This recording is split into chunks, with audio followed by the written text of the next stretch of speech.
Shalom dan selamat hari Minggu bagi kita sekalian. Tuhan Yesus tetap memberikan kekuatan dan semangat baru bagi kita anak-anaknya. Saudara-saudara yang terkasih, di hari Minggu ini firman Tuhan yang akan kita sampaikan di ibadah KAKR GBKP dimanapun kita berada. Besar harapan dan iman kita mengatakan bahwa segala sesuatu yang kita lakukan di dalam hidup kita selalu ada pertolongan Tuhan yang mengizinkan kita, yang memampukan kita untuk dapat menyampaikan kebenaran firman ini. Saudaraku, kita akan meminta kekuatan itu kepada Tuhan di dalam doa kita. Mari kita mempersiapkan hati dan pikiran kita. Kita berdoa. Kami mensyukuri segala kehidupan yang Tuhan berikan bagi kami. Waktu dan kesempatan yang cukup berharga bagi kami pada saat ini Bapa. Engkau melawat kami, mengizinkan mulut kami berkata-kata tentang kebenaran firman-Mu. Nyatakan kuasa-Mu yang besar menyertai kami, agar senantiasa firman ini menjadi kekuatan bagi adik-adik kami di ibadah KKR di minggu ini. Terima kasih Bapa, Engkau berkenan bagi kami. Dalam nama Yesus kami bersyukur. Haleluya. Amin. Saudara-saudara terkasih, kita akan membaca firman Tuhan yang menjadi renungan di hari Minggu ini dari kitab Markus pasal 10 ayat 32 sampai ayat 34. Kami akan membacakan firman ini kepada kita sekalian. Yesus dan murid-muridnya sedang dalam perjalanan ke Yerusalem, dan Yesus berjalan di depan. Murid-murid merasa cemas dan juga orang-orang yang mengikuti dia dari belakang merasa takut. Sekali lagi Yesus memanggil ke-12 muridnya dan ia mulai mengatakan kepada mereka apa yang akan terjadi atas dirinya. Katanya, sekarang kita pergi ke Yerusalem dan Anak Manusia akan diserahkan kepada imam-imam kepala dan ahli-ahli Taurat. Dan mereka akan menjatuhi dia hukuman mati, dan mereka akan menyerahkan dia kepada bangsa-bangsa yang tidak mengenal Allah. Dan ia akan diolok-olokkan, diludahi, disesah, dan dibunuh. Dan sesudah 3 hari ia akan dibangkitkan. Demikian pembacaan firman Tuhan di ibadah KKR sebagai renungan di hari Minggu ini, dengan tema yang diberikan kepada kita adalah Yesus menceritakan penderitaannya. Shalom dan selamat hari Minggu, saudaraku yang terkasih. Ketika kita menjalani dan mengarungi setiap kehidupan kita, yang namanya manusia pasti takut sekali hidup menderita. Yang namanya manusia itu sangat tidak suka kalau diperhadapkan dengan penderitaan. Makanya di dalam real kehidupan kita sehari-hari, kalau kita bercerita, pasti kita selalu ingin menceritakan satu hal yang membuat telinga kita merasa nyaman, hati kita merasa nyaman, hidup kita bersuka cita, hidup kita tenang ketika mendengar sebuah cerita ataupun perjalanan kehidupan kita. Tapi kalau diperhadapkan dengan cerita-cerita yang membuat kita takut, yang membuat kita khawatir, ini merupakan sebuah hal yang mungkin kita mengatakan kalau bisa nggak perlu kita mendengar cerita hal yang demikian. Kenapa demikian adanya?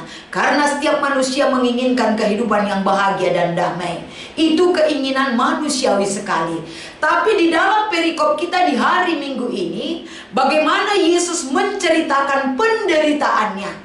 Ketika Yesus menceritakan penderitaannya kepada murid-muridnya, saudara-saudara yang terkasih, ada 2 sifat yang dimunculkan oleh orang yang mendengar cerita Yesus ini. Yang pertama, murid-murid Yesus merasa cemas. Orang yang merasa cemas tentu berdampak ke dalam perilaku kehidupannya. Orang yang merasa takut, orang banyak yang mendengarkan apa yang disampaikan oleh Yesus. Cemas dan takut ini membuat kita tidak percaya diri, membuat imun tubuh kita rendah, membuat kita tidak percaya diri melakukan satu hal apapun di dunia ini, sehingga kekhawatiran itu muncul menggelora di dalam kehidupan manusia yang cemas dan takut. Karena ketakutan dan kecemasan itu membelenggu kehidupan manusia tersebut, termasuk para murid-murid Yesus. Tapi walaupun murid-murid ini cemas, walaupun orang banyak ketika mendengarkan apa yang disampaikan oleh Yesus, mereka ketakutan. Tapi bukan berarti ketika mereka cemas ataupun takut, Yesus berhenti berbicara tentang apa yang akan dia alami. Karena apa yang akan dialami oleh Yesus, saudaraku, itu sudah bagian misi Allah yang harus disampaikan di dalam kehidupannya. Jadi melalui perikop ini, waktunya sudah dekat dan akan diserahkan kehidupan Yesus kepada imam-imam kepala dan ahli-ahli Taurat. Pengadilan itu akan dijalani oleh Yesus, dan apa dampak daripada hasil pengadilan itu jelas sekali sudah diangkatkan melalui perikop kita adalah imam-imam kepala dan para ahli Taurat. Mereka dengan kesaksian dan tuduhan yang diberikan kepada Yesus di mahkamah agama ketika itu membuat Yesus akan dijatuhi hukuman mati, dan Yesus diserahkan kepada bangsa-bangsa yang tidak mengenal Tuhan.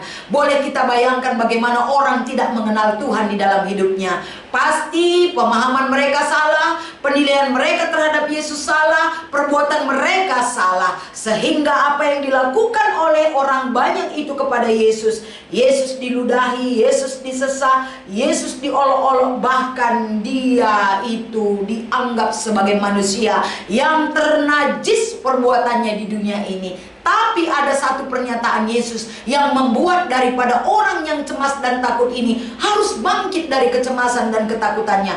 Apakah itu? Yaitu bahwa Yesus jelas sekali mengatakan di ayat 34 bahwa pada hari yang ketiga dia akan bangkit dari antara orang mati. Inilah kemenangan orang yang percaya kepada Yesus. Orang yang cemas, orang yang takut, ketika mereka percaya terhadap apa yang disampaikan oleh Yesus ini, mereka akan mendapat kabar kemenangan dan kabar sukacita yang membuat mereka setia mengikut Kristus di dalam kehidupannya. Dan yang menjadi bacaan remaja kita di hari Minggu ini dari Yesaya 53 ayat 3 sampai dengan ayat 5 yang menegaskan bahwa seharusnya kitalah yang menanggung hukuman ini, kitalah yang menanggung luka ini, kitalah yang menanggung derita ini. Tapi karena perbuatan Allah yang begitu besar kepada dunia, semua derita kita ditanggung oleh anak Allah, yaitu Yesus Kristus. Sehingga dari perikop kita di hari Minggu ini, saudaraku yang terkasih, jangan lupa diri dalam menjalani kehidupan kita. Karena penderitaan Yesus tidak berhenti dari kematian, tapi dari kematian akan ada kehidupan yang kekal bersama Tuhan. Dan kebangkitan Kristus itu membangkitkan iman percaya kita terhadap ajaran yang kita terima dan imani di dalam hidup kita. Sehingga dari bacaan remaja ini dan bahan perikop kita dari kitab Markus menunjukkan satu perbuatan Allah bagi kehidupan orang yang percaya, selalu yang terbaik yang akan kita terima. Sebagai pelayan KKR juga demikian, banyak pergumulan, banyak rintangan dalam melayani Tuhan, tapi bukan berarti itu yang membatasi gerak kita untuk bisa berbuat yang terbaik bagi Dia. Tapi banyak rintangan, banyak kendala, halangan dan lain sebagainya yang merintangi perjalanan pelayanan kita. Mari dengan teguh, mari dengan sigap, dengan iman percaya kepada Tuhan. Tunjukkan bahwa kita orang yang tidak gampang takut dan tidak gampang cemas. Karena kecemasan dan ketakutan akan membunuh karakter kita, termasuk pengharapan kita kepada Tuhan. Kalahkan kecemasan, kalahkan ketakutan. Walaupun Yesus menyatakan bagaimana penderitaannya, di atas penderitaan ternyata ada sebuah kebahagiaan bagi orang yang tetap setia mengikut Kristus di dalam hidupnya, yaitu hidup yang kekal dan hidup yang berkemenangan.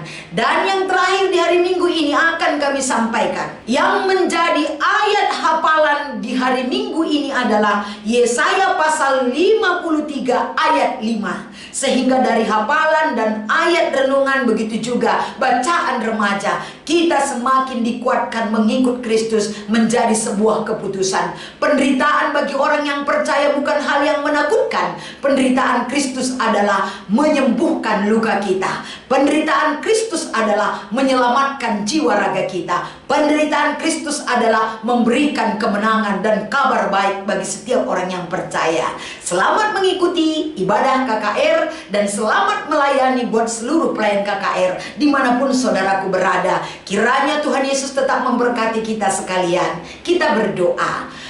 Kami mensyukuri waktu dan kesempatan ini Tuhan. Penderitaan-Mu adalah satu hal yang perlu kami hargai. Siapapun yang menjadi pengikut Kristus di dunia ini, pasti ada satu hal yang membuat mereka terluka dan mungkin bisa melemah. Tapi bukan berarti itu jaminan mereka tidak bisa bangkit.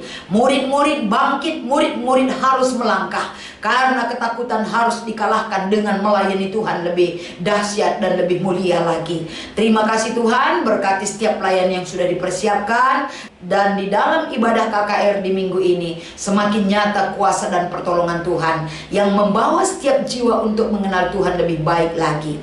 Di dalam nama Yesus kami berserah dan mengucap syukur. Haleluya.